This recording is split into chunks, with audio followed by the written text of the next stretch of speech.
بہلول دانا کا واقعہ تو آپ نے سنا ہوگا نا. بہلول دانا وہ فقیر وہ مجذوب وہ کیا کر رہا تھا؟ دجلہ کے کنارے ریت کے ساتھ مکان بنا رہا تھا. بچے بنا رہے ہوتے ہیں نا, ریت کے مکان بنا رہے ہوتے ہیں. تو بادشاہ وقت کا گزر ہوا, اس نے کہا فقیر کیا کر رہے ہو, فقیر کیا کر. یہ فقیروں کی باتیں ہیں, یہ اللہ کے پیاروں کی باتیں ہیں, ہر ایک کو سمجھ نہیں آتی. یہ نہ سیاستدانوں کو سمجھ آتی ہے, نہ سو کولڈ انلائٹنڈ مسلمز کو سمجھ آتی ہے کہ وہ مکان بنا رہے تھے. تو بادشاہ کا گزر ہوا تو اس نے کہا کیا بنا رہے ہو؟ اس نے کہا جنت میں محلات بنا رہا ہوں, جنت میں محلات بنا رہا ہوں, پیلسز ان جنہ, I'm building palaces in جنہ. تو اس نے کہا اچھا یہ بیچتے ہو؟ اس نے کہا بیچتا ہوں. اس نے کہا کتنے کے؟ اس نے کہا 10 درہم کے, 10 پاؤنڈز کے بیچتا ہوں. اس نے کہا اچھا بڑی بات ہے. بادشاہ گزر گیا کہ ٹھیک ہے اپنی مستی میں فقیر لگا ہوا ہے.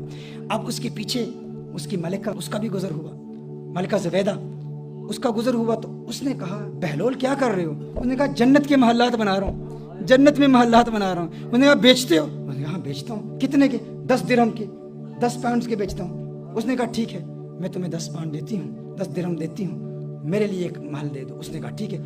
اس نے وہ 10 درہم لیے اور دجلہ میں پھینک دیے. فقیر ایسے ہی ہوتے ہیں اللہ والے, ان کو پیسے سے کوئی تعلق تو نہیں ہوتا. یہ تو ایک بہانہ ہی ہے کسی کو ٹیسٹ کرنا, اس کا امتحان لینا. پیسے سے محبت نہیں ہوتی انہیں, نہ ہی وہ پیسے لیتے ہیں, نہ ہی پیسے کے لیے کچھ کرتے ہیں. وہ اللہ کی رضا کے لیے کرتے ہیں. پیسے کے ساتھ دین کو بیچ رہا, اس کا دین کے ساتھ کیا تعلق ہے؟ اسی لیے تو لوگ حق نہیں نہ بولتے.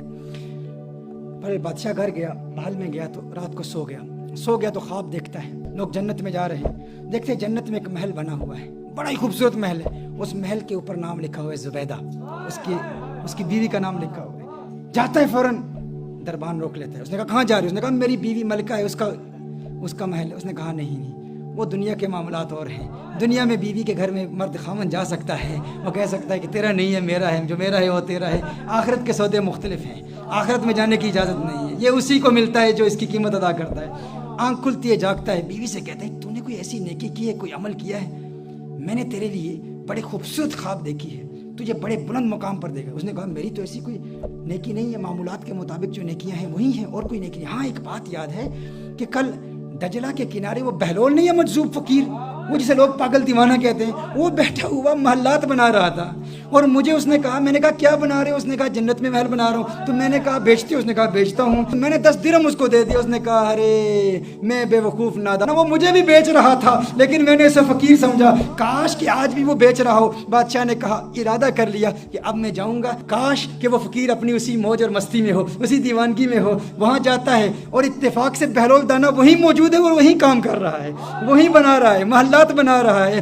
پوچھا فقیر بہلول کیا کر رہے ہو؟ کہا جنت کے محلات بنا رہا ہوں. کہا بیچتے ہو؟ کہاں بیچتا ہوں. تو وہ اپنے جیب میں ہاتھ ڈالتا ہے 10 درہم نکالنے کے لیے, ابھی نکال ہی رہا ہوتا ہے تو پوچھتا ہے کتنے کے ہیں؟ اس نے کہا آدھی سلطنت, ہاف آف یور کنگڈم, آدھی سلطنت, آدھی سے. اس نے کہا اللہ کے بندے کل 10 درہم کے بیچ رہے تھے, آج آدھی سلطنت. اس نے کہا کل تم نے دیکھا نہیں تھا نا, آج دیکھ کے آئے ہو. وہ بغیر دیکھ کے جو سودا ہوتا ہے وہ 10 درہم میں ہوتا ہے, اب دیکھ کے آئے ہو تو اب آدھی سلطنت لگے گی.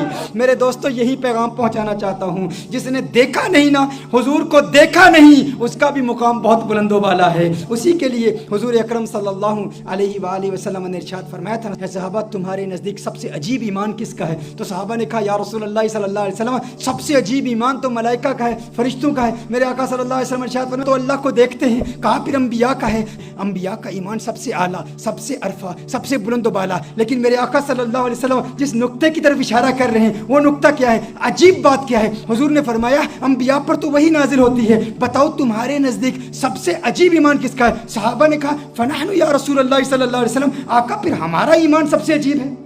حضور نے ارشاد فرمایا تم تو میرے چہرہ والضحیٰ کو دیکھتے ہو, تم تو مجھے دیکھتے ہو. کہا پھر یا رسول اللہ صلی اللہ علیہ وسلم آپ خود ارشاد فرما دیں. اب آقا کی حدیث کا مفہوم اپنی زبان میں پیش کر رہا ہوں. میرے آقا نے ارشاد فرمایا ہے میرے صحابہ ملائکہ کا ایمان بہت بلند, انبیاء کا ایمان بہت عرفہ بہت اعلیٰ, صحابہ کا ایمان بہت عرفہ بہت اعلیٰ, لیکن مجھ محمد کے نزدیک سب سے یونیک ایمان, سب سے عجیب ایمان میرے ان عاشقوں کا ہے جو کبھی مجھے دیکھیں گے بھی نہیں اور 1400 سال بعد آ کر میری ایک جھلک دیکھنے کے لیے اپنی جان مال اولاد قربان کرنے کے لیے تیار ہو جائیں گے. مجھ محمد کے نزدیک میرے ان عاشقوں کا ایمان سب سے عجیب ایمان ہے.